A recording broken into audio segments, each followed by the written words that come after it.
Hello दोस्तों, नमस्ते, प्रणाम। मैं हूँ आपकी सुषमा, अपने चैनल पर आप सभी का स्वागत करती हूँ। मैं एक भोजपुरी गीत लेकर आई हूँ। आप लोग जरूर जरूर सुनिए। अच्छा लगे कमेंट कीजिए, सब्सक्राइब कीजिए, शेयर कीजिए। धन्यवाद।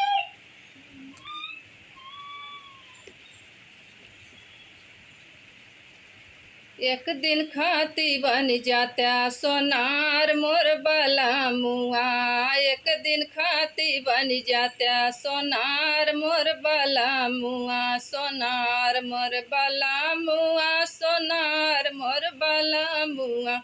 एक दिन खाती बन जात्या सोनार मोर बला मुआ। सास के लैहा हारवा, ननद के लैहा टिकवा। सास के लैहा हारवा, ननद के लैहा टिकवा। हमारा खाती झुलनी लहरेदार मोर बला मुआ। हमारा खाती झुलनी लहरेदार मोर बला मुआ। एक दिन खाती बन जात्या सोनार मोर बला मुआ। एक दिन खाती बन जात्या सोनार मोर बला मुआ। लाली लैहा बाली लैहा, आँखी कै कजरवा। लाली लैहा बाली लैहा, आँखी कै कजरवा। आँखी कै कजरवा। पायल पौआ खाती घुघरुदार मोर बला मुआ। पायल पौआ खाती झनकार मोर बला मुआ। एक दिन खाती बन जात्या सोनार मोर बला मुआ। एक दिन खाती बन जात्या सोनार मोर बला मुआ। सोनार मोर बला मुआ, सोनार मोर बला मुआ। एक दिन खाती बन जात्या सोनार मोर बला मुआ। सास के लैहा हारवा, ननद के लैहा टिकवा। सास के लैहा हारवा, ननद के लैहा टिकवा। हमारा खाती सोलह हो सिंगार मोर बला मुआ।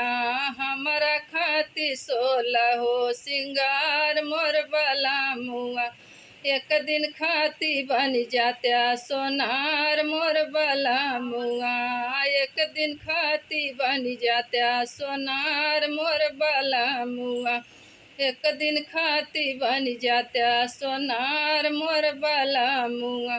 चूड़ी सतरंगी लैहा, बनारस वाली सड़िया। चूड़ी सतरंगी लैहा, बनारस वाली सड़िया। कामर कर धनिया झालरदार मोर बला मुआ। कामर कर धनिया झालरदार मोर बला मुआ। एक दिन खाती बन जात्या सोनार मोर बला मुआ। एक दिन खाती बन जात्या सोनार मोर बला मुआ। सास के लैहा हारवा, ननद के लैहा टिकवा। ननद के लैहा टिकवा। हमारा खाती बिछुआ मीनापुर बाजार मोर बला मुआ। बिछुआ लैहा मीनापुर बाजार मोर बला मुआ। बिछुआ लैहा मीनापुर बाजार मोर बला मुआ। एक दिन खाती बन जात्या सोनार मोर बला मुआ। एक दिन खाती बन जात्या सोनार मोर बला मुआ। सोनार मोर बला मुआ।